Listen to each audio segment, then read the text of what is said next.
बिल्कुल। सो मैं आपको ये बता दूँ, हमारे साथ कुंवर जी हैं, फिजिक्स के माहिर प्रोफेसर हैं, और मैठानी जी हैं, संस्कृत के विद्वान हैं और वर्सटाइल हैं ये दोनों। ये सिर्फ संस्कृत और फिजिक्स से बियॉन्ड हर फील्ड के माहिर हैं। इन्होंने पीसीएस वगैरह के भी काफ़ी एग्जाम दिए, का लंबा अनुभव है। और my self doctor Afroz Iqbal, मैं सोशियोलॉजी पढ़ाता हूँ और साथ में जीएस वगैरह हम भी देखते हैं, नेट की तैयारी कराते हैं। हमारे साथ में विवेक है, बहुत ही बेहतरीन स्टूडेंट है हमारे कॉलेज के, और ये कुछ प्रश्न करना चाहते हैं कैरियर से रिलेटेड, और भी बहुत सारे इम्पोर्टेंट इनकी क्यूरियोसिटी है। हाँ, तो विवेक क्या क्या बनना चाहते हो, क्या है? अब बिल्कुल इनफॉर्मल बात करो, क्या है, क्या बनना चाहते हो? सर अभी तो फिलहाल में साइंस स्ट्रीम इसलिए है सर। वैसे जो मेरा मतलब एक सपना था वो बचपन से तो खैर कहीं ना कहीं गवर्नमेंट सर्विस में जाने का था, जैसे कि आपने बोला। और इंटरेस्ट भी मेरा अभी तक तो खैर आईएएस विशेष में ही है, शुरू से ही है। पर उससे पहले मैं अपना कोई मतलब एक ऐसा साइड में फ्यूचर सिक्योर करना चाहता हूँ, जिससे मतलब मुझे पहले मतलब एक मैं वो हो जाऊँ, एबल हो जाऊँ, किसी मतलब जॉब मिल जाए। उसके बाद फिर मैं तैयारी करूँगा इस चीज़ की। पर मैं अभी से भी उसमें एनरोल मतलब कर चुका हूँ सिलेबस वगैरह, मतलब मैं बहुत कुछ इंटरव्यू में सुने, देखा और समझा एग्जाम के नेचर को और इन सब चीज़ों को। और उसके रिलेटेड मैं आपसे बात नहीं कर रहा, क्योंकि अब इस कॉलेज में सिर्फ 2 ही साल बचे हैं, 1 साल का हमने बिता दिया है ऐसे ही। तो उसका भी दुख है कि 1 साल निकल गया, पर अब जो बचा हुआ है 1-2 साल। आप हमेशा आप हमेशा हमारे साथ में है ना, यू आर कंटिन्यू। ये ज़रूरी नहीं है कि आप कॉलेज में हैं, कहीं पे भी रहेंगे तो आप ऐसा एहसास नहीं कीजिए। ठीक है, आपका एकेडमिक करियर में बीएससी का 2 इयर्स है, नेक्स्ट टाइम आप एमएससी कर सकते हैं अलॉन्ग विद द प्रिपरेशन। तो प्रोसीड। हाँ, तो इससे रिलेटेड आप इसी से भी मैंने सर सोचा कि आप मैंने आपको देखा, आपकी मैंने वो पढ़ी थी दीवार पे आपने लगा रखा था कि आप कोचिंग देते हो और थोड़ी गाइडेंस प्रोवाइड करते हो, तो एक डायरेक्शन मिल जाती है तो आसान हो जाता है रास्ता। बिल्कुल। तो इसलिए फिर मैंने चाहा कि आपसे बात करूँ, पर ऐसा मौका नहीं लगा कभी। पर आज आपसे बात हो गई। देखिए, आपके सवाल का जवाब दूँ मैं, या और कुछ बोलना चाहेंगे? जी सर, एक सवाल और है सर। अभी मैंने साइंस फील्ड तो इसलिए वो की है, ऑप्ट की है, क्योंकि अभी जो जनरल ट्रेंड चल रहा है हमारी सोसाइटी में, अगर मैं बीए में एनरोल करता तो अभी साइंस फील्ड से मैं अगर स्कूल में अभी, क्योंकि कंपटीशन बहुत टफ है, अभी कुछ क्या होगा आगे ये मैं प्रेडिक्ट नहीं कर सकता, क्योंकि मेहनत बहुत करनी पड़ती है, ये बात भी सही है। पर अगर बाई चांस, क्योंकि हम प्रो और कॉन्स दोनों देखते हैं, ज़रूरी नहीं है कि मतलब मैं जो करूँ मैं उसमें पहुँच जाऊँ आगे शिखर तक, ऐसा नहीं होता हर बार। तो मैं पहले अपना फ्यूचर सिक्योर करना चाहता हूँ, तो मैं उस आपसे जानना चाहता हूँ कि मैं साइंस फील्ड में आगे, वैसे मेरा जो है मैं पहले ये बीएससी के बाद बीएड करके उसके बाद पहले एक मतलब टीचिंग सेफ्टी एक लेके चलना चाह रहा है। मैं आपको लेट मी क्लियर, हाँ इसके लिए तुम्हारा जो सवाल है वो आम स्टूडेंट है, बहुत बेहतरीन सवाल है कि हमें जैसे कोई बड़ा पद हासिल करना है, आईएएस पीसीएस का, या नेट क्वालिफाई करें, या पहले कुछ सिक्योर कर लो। देखिए, ऑब्वियसली ये आता है, ये मतलब बाई नेचर नेचुरल है ये तो मैं आपको इसमें 2 रास्ते बताऊंगा। सबसे पहला रास्ता, और मैं अक्सर कहता हूँ इसके स्टूडेंट को आगे बढ़ने के लिए, तो सबसे पहले तो ये है कि आप अपना कॉन्फिडेंट लेवल हाई रखो, आप कामयाब होगे। जैसा आप सोचते हो वही होते हो, ये तय है, इसमें कोई डाउट नहीं। बट इसके बावजूद भी जो आपने कहा कि डाउटफुल रहता है, डाउट आती है, तो इसके लिए सबसे पहला सुझाव मेरा ये है कि आप ट्यूशन सेंटर खोलो आज से। नॉट कोचिंग सेंटर, प्रोफेशनल नहीं। आप अपना कैरियर सेफ लेके चलना चाह रहे हो, स्टूडेंट के लिए सबसे पहला सुझाव, क्योंकि आपका वो एक नॉलेज बैंक भी हो। आप बच्चों को पढ़ाओ 11, 12, 9, 10, और आप कर सकते हो, क्योंकि आप कुछ बनना चाह रहे हो, आपके अंदर क्यूरियोसिटी और आपके अंदर टैलेंट भी है, जो हमने देखा है। तो तो अगर तुम ट्यूशन सेंटर खोलते हो, क्योंकि जो प्रॉब्लम तुम्हारी है ना वही मेरी थी विवेक। मैं बहुत ही, मतलब मैं आपको क्या बताऊं, बहुत गरीब, बहुत ही ऐसी हालत नहीं थी कि मैं कुछ खास कर पाता। मैंने आईएएस बनने का सोचा, मैंने मेंस भी दिया, पीसीएस का इंटरव्यू भी दिया, ठीक है, मेंस वगैरह लिखे, सब चीज़ किया, लेकिन अल्टीमेटली आप ये देखो ना कि एक व्यक्ति जो कहीं सस्टेन नहीं कर पाता सोशल स्टेटस में, आज मैं एसोसिएट प्रोफेसर हूँ, तो हमने जो रास्ता चुना है और वो सबसे बेस्ट है, क्योंकि आप कोई पार्ट टाइम जॉब करते हो ना, आपका पूरा टाइम बर्बाद होता है 8 घंटा, क्योंकि आप अपने फील्ड से अलग काम करते हो। कभी भी अगर आगे बढ़ना है तो उस फील्ड के अकॉर्डिंग काम करो।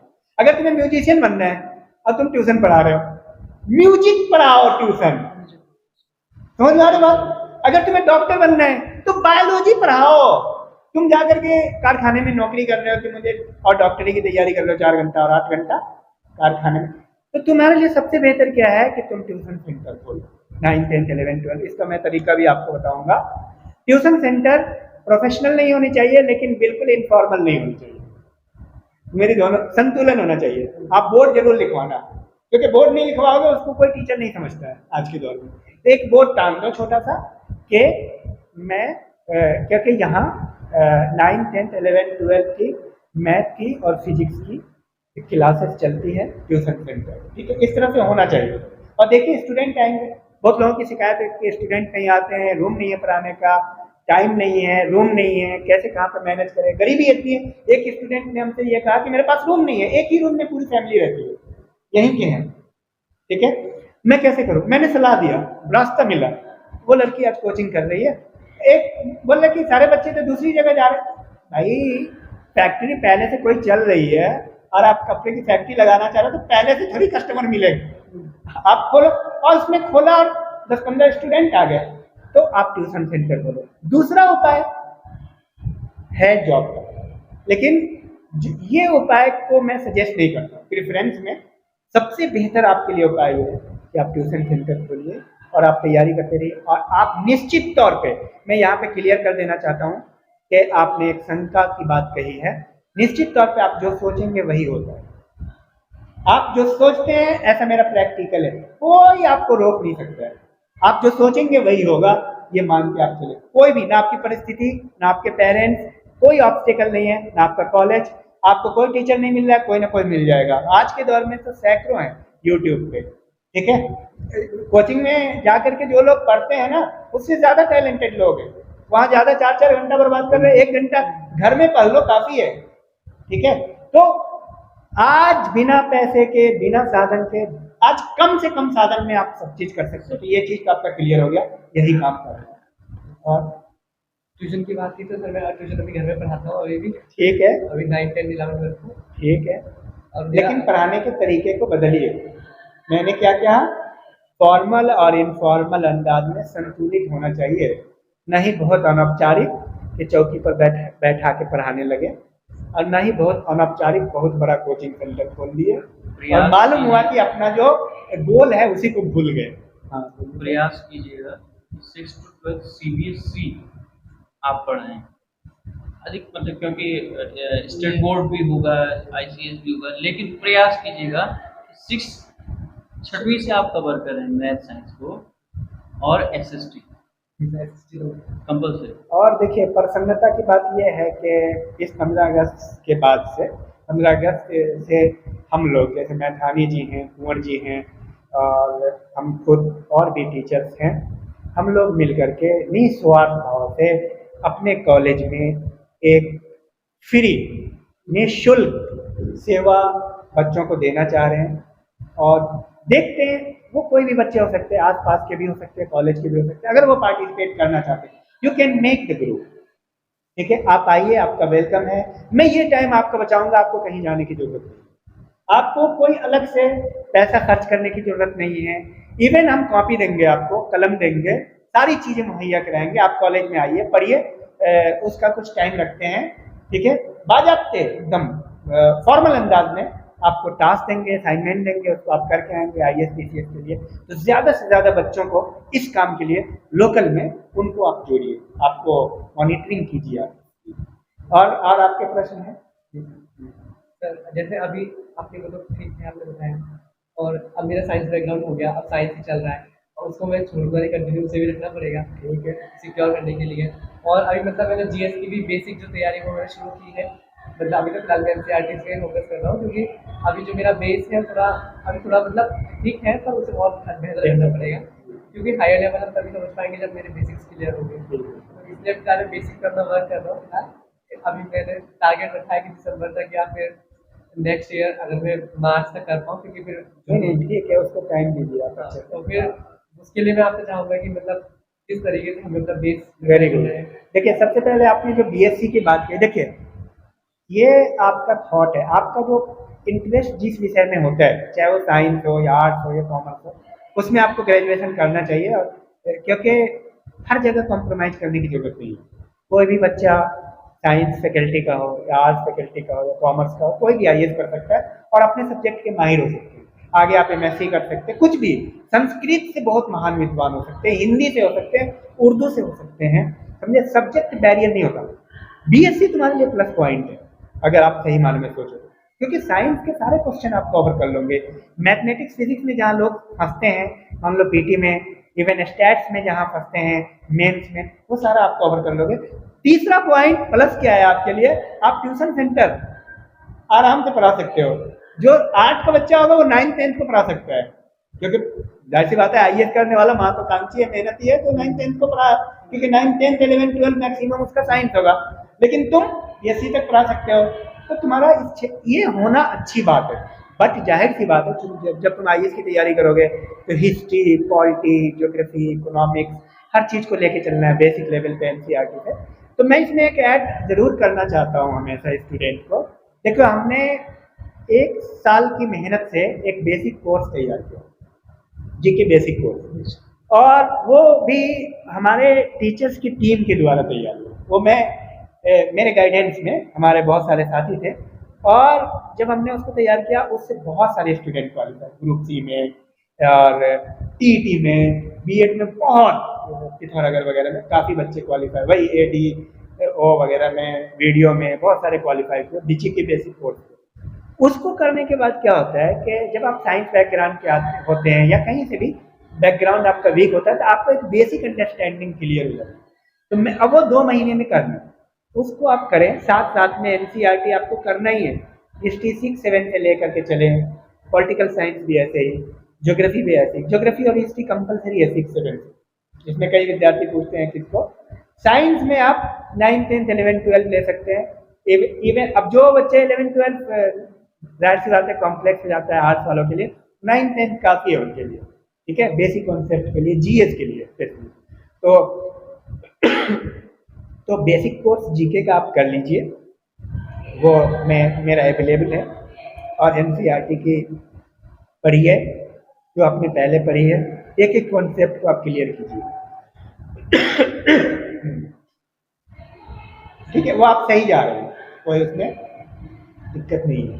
थोड़ा टाइम दीजिए बेसिक में, जल्दीबाजी नहीं कीजिए कि 6 महीना या 1 साल, ठीक है, टाइम दे करके काम कीजिए।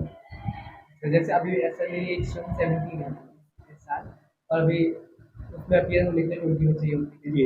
अभी सर मेरे पास 4 साल है, और तो उन 4 सालों में जैसे मैंने डिवाइड किया, तो अगर मैं देखूँ तो 21 तक शायद बीएड भी कर लूँगा, या फिर अगर यहाँ पर एमएससी आ गई तो फिर मैं यहाँ से एमएससी करूँगा। लेकिन अगर एमएससी नहीं आ पाई तो फिर बीएड ही करना पड़ेगा जी। और क्योंकि देहरादून जाने में एमएससी करो, एमएससी आपका है। इंस्टीट्यूट से किसी भी एंट्रेंस के थ्रू होगा आजकल सारी सेंट्रल यूनिवर्सिटी में। सर ने सही सलाह दिया। देखिए कभी भी आप अपनी सोच को नीचा नहीं रखिए, आगे बढ़ो। बात समझ रहे हैं, आप बहुत अच्छे स्टूडेंट हैं।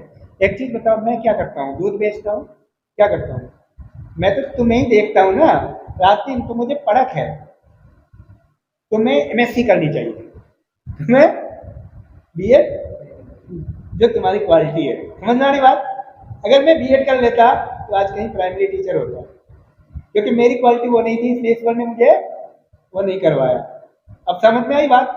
तो ईश्वर भाई का, इसलिए ईश्वर ने तुम्हें मुझसे मिलाया है, हम सबसे। आपको टीचिंग लाइन ही में जाने तो क्योंकि सही गाइडेंस आपको मिलना जरूरी है ना। अब तुम्हें हम बता रहे हैं क्यों। बीएड करोगे 2 साल, एमएससी करोगे 2 साल, बीएड करने के बाद टीईटी करोगे 1 साल लगेगा, उसमें भी कोचिंग फलाना ढिमकाना 1-2 साल, 4 साल। यहाँ तुम एमएससी करते हुए नेट की तैयारी करो, और जिस लगन से तुम कर रहे हो 2 साल के अंदर में तुम नेट क्वालिफाई कर जाओगे, वहाँ तुम्हारा साथी 4 साल में टीईटी क्वालिफाई करेगा। और ऐसा मैं क्यों कह रहा हूँ, क्योंकि ऐसा हमने किया है। ये मैं खुद इस बात का, हमारे दोस्त हमें बोल रहे थे बीएड करेंगे, ये करेंगे, हमारे अंदर खुद कंफ्यूजन था, हमने बीएड में नहीं लिया, उन लोगों का बीएड में हो गया।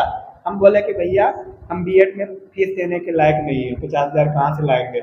हमने एमए की, नेट क्वालिफाई किया अपेयरिंग में, जैसे मैं तुम्हें बता रहा हूँ, तुम सेकेंड ईयर में नेट क्वालिफाई कर लोगे, फर्स्ट ईयर में, सेकेंड ईयर में, और जैसे वहां से क्वालिफाई करोगे, अगर अभी से ऐसी सोच है तब, अच्छे बात मेरी समझे, फेलोशिप भी मिल जाएगी आपको और सारी चीजें।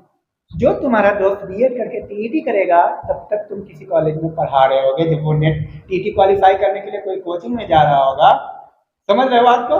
तो एटलीस्ट प्रोफेसर बनना बहुत आसान है, बहुत आसानी से आप अपना, और हम सब उसी तरह। तो मैं अक्सर बोलता हूँ कि सोच को आपको नीचे नहीं रखना है, जैसा आप सोचते हैं ये कहानी बिल्कुल सत्य है, इसमें कोई मजाक नहीं है, जो आप सोचते हैं वही होता है। आज ही आपको सोच बदलना है, और उस पर परसिस्टेंस जरूरी है, कंटिन्यूटी जरूरी है, ठीक है। तो आपका रास्ता बिल्कुल साफ है, कोई दिक्कत नहीं है। सही, तो ठीक है। अब एमएससी तो आज से बीएड के बारे में नहीं सोचना है, उसको डिलीट कर दो यहाँ से, बीएड से अच्छा तुम उसके लायक नहीं के हो। बाद रिसर्च के सोचो। हाँ, अच्छे समझे। जब तुम गाइडेंस में आए हो तो उसी के अकॉर्डिंग, क्योंकि हम लोग को पता है तुम आए हो तो तुमको हमने ऐसा मशवरा दिया, हो सकता है अगले को मैं ये मशवरा नहीं दूंगा उसके अकॉर्डिंगली, क्योंकि मैं तुम्हें ऑब्जर्व कर रहा हूँ, मैं तुम्हें देख रहा हूँ महीनों से ना, तो उसके अकॉर्डिंग होती है। चलिए नेक्स्ट। सर एमएससी की जैसे अब इसमें जैसे बीएससी में तो मुझे लगा कि मैं मैनेज कर सकता हूँ जीएस को भी बीएससी के साथ साथ, तो क्या एमएससी में मैनेज हो पाएगा और उसकी तैयारी के साथ? देखिए बिल्कुल होगा, जब आप अभी से काम कर रहे हो ना, बीएससी सेकेंड ईयर में आ गए, अभी आपके पास 2 साल है, इस 2 साल में आपका बेसिक लेवल बहुत हाई लेवल पे, मैंने बताया 1 ईयर प्लान, समझ रहे हैं। 1 ईयर प्लान को अगर आप एक्सटेंड कर दो, ठीक है, आप बीएससी करने के बाद आपको करना कुछ नहीं है, आपके काम कुछ नहीं बचा, आपको प्रैक्टिस करना, समझिए ध्यान से। जो आप मेहनत अभी कर रहे हो 2 साल, आपको 4 घंटा निकालना है, बस फर्क ये। अगर आज आप 4 घंटा निकाल रहे हो, जरूरी नहीं है कि आप एमएससी करो, हाँ? करो, हिस्ट्री से एमए कर लो, सोशियोलॉजी से कर लो, यहाँ एक नहीं कई उदाहरण, यहाँ इस कॉलेज में डबल फायदा बीकॉम करके एमए करके हमारी मैडम है सोशियोलॉजी में प्रोफेसर है, बीकॉम प्लस एमए, ये कोई बाध्यता नहीं है, लेकिन उस लाइन से भी मैं आपको जवाब दे दूं, अगर आप एमएससी भी करना चाह रहे हो सपोज, तो आपकी जीएस तो मजबूत हो गई, एक ऑप्शनल आपने मजबूत कर लिया इस 2 साल में, मतलब बेस आपका स्ट्रांग हो चुका है। अब आप क्या करेंगे, एमएससी के बाद सिर्फ आपको प्रैक्टिस करनी पूर्व के प्रश्नों को, कैसे प्रश्न आएंगे। सपोज आप खिलाड़ी हो गए, अब आप नेशनल में शामिल हो चुके हैं, अब आपको क्या करना है, प्रैक्टिस करना है, अब आपको सीखना नहीं है। तो समझ में आई बात, इस चीज को आप समझिए, आप बिगिनर्स नहीं है, आप प्रैक्टिशनर है, दोनों में फर्क है, ठीक है। तो अब आप जब धोनी बन गए, टीम में शामिल हो गए, बस प्रैक्टिस करना है, अब आपको विन करना है मैच को, तो वहां के बाद आपका काम हल्का होता है, बशर्ते कि इस 2 साल का आपको बेनिफिट होना चाहिए। इस 2 साल में 4 घंटा आपको रेगुलर पढ़ना है, 4 घंटा कोई बाध्यता नहीं है, कभी 6 घंटा, कभी 3, मतलब एक एवरेज 2, 3, 4 घंटा अगर आप 2 साल कंटिन्यू दे देते हो, तो मेरा दावा है कि आपको 2 साल बाद अगर आप एमएससी भी करते हो तो आपको कोई दिक्कत नहीं होगी। और एमएससी की और बाध्यता नहीं है कि एमएससी करो, सोशियोलॉजी कर लो, हिस्ट्री कर लो। I am 10+2 science background, I was the first, I have got the first position in my school, but I did BA and MA.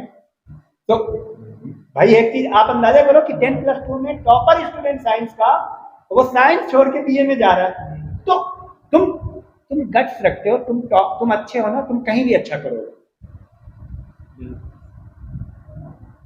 Sir sociology में जैसे आपने बोला, अगर मैं भी इसमें मिला हूँ, मतलब आपने जीएस का, तो सोशियोलॉजी को सर अगर मैं जब गेट की नेट की बारी आई क्लियर करने की, सोशियोलॉजी में क्या रास्ता आसान है? देखिए कोई भी आसान तक के कहीं नहीं है, देखिए ये अपना नजरिया है, आसान भी है और नहीं भी है। कोई भी सब्जेक्ट को, एक लड़का मैंने यूट्यूब में देखा, वर्ल्ड रिकॉर्ड बनाया है, 7-8 साल का है, बिहार का ऐसा है, एमएससी और पीएचडी और कहाँ की उसने फिजिक्स पढ़ ली है, और एमएससी के स्टूडेंट को पढ़ा रहा है, बाजाबते उसको इन्वाइट की जा रही है बड़े बड़े इंस्टीट्यूट। कितने साल का? 8-9 साल का मात्र। कोई कुछ भी कर सकता है। अब ऑन एन एवरेज बात करें, वो एक्स्ट्रा ऑर्डिनरी है, 6 महीने में आप जेन्युइनली किसी भी सब्जेक्ट को आप अच्छे से समझ सकते हो और उसमें क्वालिफाई कर सकते हो। समझ रहे हैं? बीएससी में आपके साथ भी बहुत सारे स्टूडेंट होंगे, हर स्टूडेंट अच्छा थोड़ी होता है। बीए में बहुत सारे स्टूडेंट है, क्या उनका सोशियोलॉजी क्लियर होता है? क्या वो संस्कृत जानते हैं जो बीए किए हैं? बीए तो एक, देखिए दो तरह का यहाँ हमारे यहाँ पैरेलल एकेडमिक चल रहा है, एक एकेडमिक है, कम्पिटिटिव एग्जाम है। कंपटीशन में आप कितना माहिर हैं ये आपकी ओरिजिनल कैलिबर को दिखाती है, ना कि एकेडमिक। कोई भी लड़का बीए एमए कर ले रहा है, तो क्या जो एमए कर लिया सोशियोलॉजी से हो सकता है वो कुछ नहीं समझता है। मैं जानता हूँ 90% स्टूडेंट है सोशियोलॉजी, हिस्ट्री, पॉलिटिक्स एमए कर लिया, उनसे पूछ लो हड़प्पा सभ्यता क्या है, कुछ नहीं जानते हैं। तो ये इस बात पे नहीं दलील करता है कि आपने बीए किया या एमए किया या बीएससी किया एमएससी उस सब्जेक्ट से किया। नॉलेज अगर आप अचीव करना चाहोगे ना, आज की डेट में हिस्ट्री का नॉलेज अचीव करना चाह रहा हो, whatever you are doing BSc in what subject, no matter, तुम हिस्ट्री के माहिर हो सकते हो, तुम जाकर के एमए के स्टूडेंट से डिबेट कर सकते हो और उनसे जीत सकते हो हड़प्पा सभ्यता में, क्योंकि आज नॉलेज का दौर है। तो मैंने तो कोई माने नहीं रखता है, जेन्युइनली 6 महीना काफी है किसी भी सब्जेक्ट को तगड़ा पकड़ बनाने के लिए। 4-5 घंटा अगर देते हो ना ऑन एन एवरेज, 5 घंटा मैं मानता हूँ सोशियोलॉजी में आप नेट क्वालिफाई कर सकते हो विद इन 6 मंथ, एकदम बिगिनर से शुरू करके, एकदम बेसिक से शुरू करके।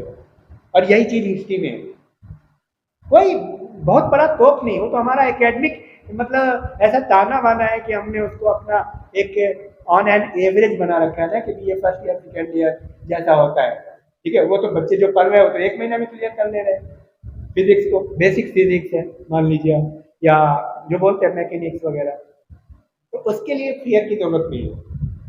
और एक ऑप्शन आर्ट्स में अगर कोई रखते हैं तो आपके लिए बड़ा आसान हो जाता है, क्योंकि एक ऑप्शनल सब्जेक्ट आपको रखना है पहले से। आपको अगर माइंड मेकअप कर रहे हैं, फिजिक्स रखना है या मैथ रखना है, केमिस्ट्री रखना है तो ठीक है, और नहीं तो फिर आर्ट्स के लिए बहुत बेहतर है, सोशियोलॉजी आप रखिए या हिस्ट्री रखिए। उससे आपका प्लस पॉइंट ये होता है ना, इससे में आपको मदद मिलती है, बहुत सारी चीज, सोशल प्रॉब्लम आपका कवर हो जाता है, बहुत सारे नेशनल इशू कवर हो जाते हैं। तो मेरा भी मानना ये था, जब मैंने देखा तो मुझे सोशियोलॉजी में ज़्यादा इंटरेस्ट आया था ऑप्शनल के तौर पे, और सोशियोलॉजी का थोड़ा जो सिलेबस मैंने देखा या फिर पब्लिक एडमिनिस्ट्रेशन मैंने देखा तो वो भी मुझे मतलब ठीक लगा, दोनों ठीक लगे। अब वो जब मैं तैयारी करूँगा तो मेरा बेस जब होगा तब मुझे जिसमें ज़्यादा इंटरेस्ट आएगा या फिर जिसमें मैं कंफर्टेबल होगा आंसर देने में। देखिए सोशियोलॉजी के बहुत सारे वीडियो हैं, आप उसमें लेक्चर पा जाते हैं, रूम लेक्चर है, उसको भी आप देख सकते हैं और समझ सकते हैं। देखिए पहले 2-3 सब्जेक्ट को आप अभी से अगर नजरिया रखिएगा तो 1 घंटा उस पर दीजिएगा तो अभी से आपका अच्छा रहेगा। तो सोशियोलॉजी का कई लेक्चर है, आप उससे भी आप अंदाजा कैसे क्या टॉपिक होता है, कैसे होता है, हिस्ट्री क्या होता है, एक्चुअली जो रूम लेक्चर है उसको आप सुना कीजिए, ठीक है। क्योंकि बाकी तो वीडियो जो बनाते हैं 10 मिनट में वो एक अलग चीज़ होती है, वो उनके लिए होता है जो बहुत प्रोफेशनल है। लेकिन आप रूम लेक्चर, आप इसमें कम से कम 100 लेक्चर होगा। जो रूम लेक्चर है basic concept, what is society, what is social group, association, थोड़ा उस लेक्चर को आप सुनिए और मैं समझता हूँ आपको उससे काफ़ी मदद मिलेगी। और टीम बनाना जरूरी है, बच्चों की एक टीम बनाइए जी, क्योंकि अकेला कोई व्यक्ति वर्ल्ड कप नहीं जीत सकता। हम वर्ल्ड कप जीतना चाह रहे हैं, हम बहुत अच्छे क्रिकेटर है, बैट्समैन है, तो हम अकेले जीत जाएंगे? तो हमें टीम बनाना पड़ेगा। उसी तरह टीचर्स की टीम जरूरी है, स्टूडेंट्स की टीम जरूरी है, अच्छे स्टूडेंट की टीम जरूरी है, ताकि आप एक दूसरे से इंटरेक्ट कर पाए। ये चीज़ है, क्योंकि जो क्राउड है ना, वो क्राउड जनरली एक्चुअली क्राउड जो है ना आउट ऑफ द ट्रैक होता है। ज़्यादातर स्टूडेंट मोबाइल में लगे हुए हैं, दोस्ती में लगे हुए हैं, उल्टे सीधे कामों में लगे हुए हैं, उनसे आपको हटना पड़ेगा। कमिटमेंट तो चाहिए, ये तो जान लीजिए। क्यों कुंवर जी? सर जैसे अभी मेरा जैसे बेस के लिए अभी मैं एनसीईआरटी पे ध्यान दूं या कोई और चीज भी है जो बेस के लिए? बेस के लिए मैंने आपको बताया जीके बेसिक कोर्स 1 घंटा उसको लेके चलिए, एनसीईआरटी 1 घंटा लेके। एनसीईआरटी इग्नू की है, इग्नू की भी बहुत है, इग्नू बाद में पढ़ लेंगे, फिलहाल एनसीईआरटी को। इग्नू के तो बहुत कॉम्प्लिकेटेड लंबा है बाद के क्योंकि लिए, हाँ लेकिन best IGNOU is the best, no doubt. पहले एनसीईआरटी पढ़िए, क्योंकि एनसीईआरटी जो आप 6 से शुरू करेंगे, इग्नू तो थोड़ा एडवांस है ना, तो 6 से शुरू करेंगे तो समझा के सारी बातें बताई गई है। और जीके बेसिक कोर्स जो है उसके लेके चलिएगा, तो जीके बेसिक कोर्स में एक्चुअली फैक्ट बेस्ड है, उससे भी बहुत मदद मिलेगी। एनसीईआरटी सीधे आप जो चूंकि एकदम कॉन्सेप्ट पे आप चलेंगे, वहाँ पे भी आप बहुत ज़्यादा कंफ्यूज हो जाते हैं, ठीक है। तो दोनों को 1 घंटा बेसिक कोर्स को लेके चलिए, 1 घंटे एनसीईआरटी को लेके चलिए। बहुत ज़्यादा अपने पे दबाव नहीं डालना है, अपने आप को हैबिचुअल कॉन्सिस्टेंट बनाना है तैयारी के प्रति। दिमाग में ये कीड़ा घुस जाए कि मुझे करना है, मुझे चाहिए बस आइए, ये आना चाहिए। अब वो आपके हैबिट में दिखना चाहिए। ये नहीं है कि 3 महीना बहुत मेहनत कर लिया, चौथे महीने बात मेरी समझ रहे हैं? कंसिस्टेंसी ही आपको जीत दिलाएगी, मेहनत तो तब भी है। हाँ, और कोई कंफ्यूजन? फिलहाल तो अभी कोई दिमाग में नहीं आ रहा। चलिए, मेरी बहुत बहुत शुभकामनाएं हैं, बहुत अच्छा। आप कुछ बोलना चाह रहे हैं सर? बेटा धीरे धीरे समय समय पर जैसे जैसी परेशानी आएंगी तो सर को पूछते रहिए। हाँ, हम सबको पूछते रहिए। हम तीनों की टीम है और भी टीचर्स हैं, तो चूंकि एक प्लेटफॉर्म बन गया है तो इसमें बहुत सारे प्रश्न आने चाहिए। अब आप थोड़ा उनसे ले लीजिए, वो भी कुछ पूछें। तुम you have any kind of question? तो कोई बात नहीं। तो चलिए, आप सबको स्वतंत्रता दिवस की बहुत बहुत शुभकामनाएं। और किसी तरह का कोई भी प्रश्न है तो कमेंट में भी आप पूछ सकते हैं, आप कहीं भी हो। हमारे स्टूडेंट बहुत जगह है, राजस्थान से भी बहुत सारे प्रश्न आते हैं, स्टूडेंट हैं मध्य प्रदेश से। अभी तुरंत एक यूपी से आ रहे थे कि लखनऊ में सबसे अच्छा कोचिंग कौन है सर, आप कहाँ पढ़ाते हो, किधर कोचिंग है? तो मैं ये कह रहा हूँ कि मैं ऑनलाइन ही देता हूँ, मैं ऑनलाइन ही हूँ, ठीक है। आपका कोई भी प्रश्न है, आप एक प्रश्न होता है क्या हम यूट्यूब के माध्यम से या ऑनलाइन के माध्यम से कंप्लीट कोचिंग कर सकते हैं? मैं आपको ये बताऊँ, यूट्यूब और ऑनलाइन कंप्लीट कोचिंग तो नहीं दे सकता, और कोचिंग जो है वो भी कंप्लीट नहीं दे सकता। कोई भी 50% ही दे सकता है या अपना मैक्सिमम दे सकता है। आपको मेहनत एनसीईआरटी आपको घर में ही पढ़नी है। उनके लिए टेक्स्ट बुक विपिन चंद्रा, ग्रोवर, जैन श्रीमाली, सुभाष कश्यप, ये सारी जो किताबें हैं वो आपको घर में ही पढ़ना है, वो कोचिंग में जाके नहीं पढ़ना है। तो मैं आपको ये कहूँगा 50% हम दे देते हैं, ठीक है, और 50% आपको मेहनत करना है, कहीं जाने की जरूरत नहीं है, ऑनलाइन सफिशिएंट है। Thank you very much.